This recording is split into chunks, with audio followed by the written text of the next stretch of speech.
ராதே கிருஷ்ண. பகவானுடைய செயல்கள் ஒவ்வொன்றிற்கும் ஒரு காரணம் இருக்குன்னு நம்ம எல்லாருக்குமே தெரியும்.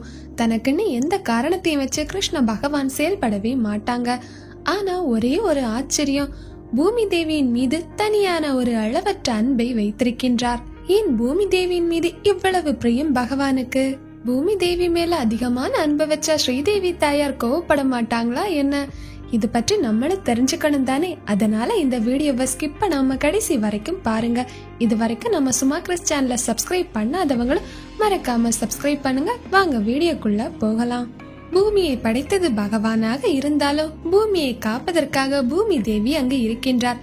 பூமி தேவிக்கு ஏதாவது பிரச்சனை என்றால் அங்கு பகவான் தான் முதல் ஆளாக இருப்பார். பூமி பிராட்டிக்காக அத்தனை பாரங்களையும் தவிர்த்து விடுவார் பகவான். பிரளய காலம் வரும்போது தன்னுடைய கற்ப கிரகத்தில் வைத்தே பகவான் பூமியை காத்தருளுகின்றார். எப்போதெல்லாம் அசுரர்களுடைய எண்ணிக்கை பூமியில் அதிகரிக்கின்றதோ அப்போதெல்லாம் பகவான் அவதாரம் ஏற்று கம்சன், துரியோதனன், ராவணன், கும்பகர்ணன் போன்ற அரக்கர்களை அழித்து ஒழிக்கின்றார்.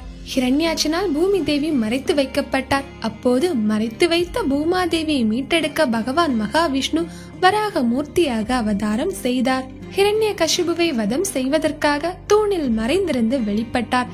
வாமன மூர்த்தியாக உலகத்தை மளந்தார். முதலடியாக பூமி பிராட்டியை தான் நடந்தார். இப்படி பூமாதேவியுடன் தான் பகவானுடைய ஒவ்வொரு அவதாரங்களுமே நிகழ்ந்திருக்கின்றது.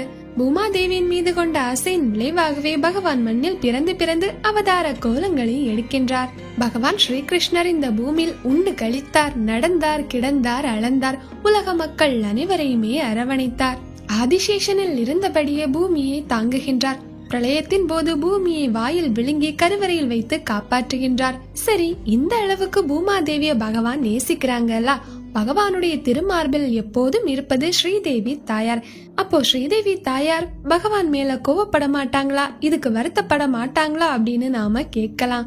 அத பற்றி ஸ்ரீதேவி தாயார் கூட வருத்தப்படல. அப்படி இருக்க நாம ஏன் வருத்தப்படணும்? அத பற்றிய சிந்திக்கணும்ல.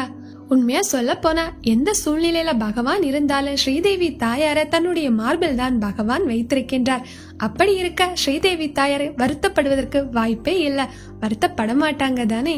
ஏன் அப்படின்னா பூமி தாயார பார்க்க அவதாரம் ஏற்றாலும் பகவானுடைய திருமார்பில் இருப்பது ஸ்ரீதேவி தாயார் தான். அதனால ஸ்ரீதேவி தாயாருக்கும் பூதேவி தாயாருக்கும் எந்த பிரச்சனைகளும் கிடையாது. பகவானுடைய சக்திகளாக பகவானுடன் இருக்கின்றார்கள். இந்த வருத்தம், கோபம், தவிப்பு, சோகம் எல்லாமே நமக்குத்தான். நாம் செய்த பாவங்கள், கர்ம வினைகளை எல்லாம் எப்படி போக்கிக் கொள்வது என்று நாம் தான் கண்ணீர் விட்டு கொண்டிருக்கின்றோம்.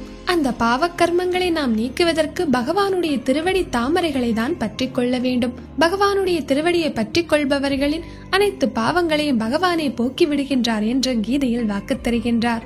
பகவான் யார்? பரம்பொருள். பரம்பொருளை நாம சரணடைகிறோம் அப்படின்னா நமக்குள்ள இருக்கக்கூடிய தீமை குணங்களை போக்கி விடுவார். நாம் செய்த அனைத்து பாவங்களை நீக்கி நமக்குள் பக்தி என்ற சிந்தனையை வளர விடுவார். அதுதான் பகவானுடைய கருணை. பகவானுடைய கருணை வேண்டுமென்றால் நாம் தொடர்ந்து பகவானுடைய நாமங்களை சொல்ல வேண்டும். ஒரு நொடி பகவானை நினைத்தால் போதும், அந்த நொடியே நம்முடைய அனைத்து துன்பங்களும் நீங்கி போகும். இதில் எந்த சந்தேகமும் இல்லை. மார்கழி மாதம் வேறு கண்ணனை சிறப்பா வழிபட கிடைச்சிருக்கக்கூடிய மாதம். மாதங்களில் நான் மார்கழி என்று பகவான் பகவத்கீதையில் வாக்கு தருகின்றார். அதை உணர்ந்து நாம் இந்த மார்கழி மாதம் பகவானையே சேவிப்போம். சர்வம் ஸ்ரீ கிருஷ்ணார்ப்பணம். இந்த வீடியோ பதிவு உங்களுக்கு பிடிச்சிருந்தா மறக்காம வீடியோவை லைக் பண்ணி உங்க நண்பர்களுக்கு, உறவினர்களுக்கு ஷேர் பண்ணுங்க. இன்னொரு வீடியோ பதிவுல சந்திக்கலாம். கிருஷ்ணா கிருஷ்ணா, ராதா ராதா.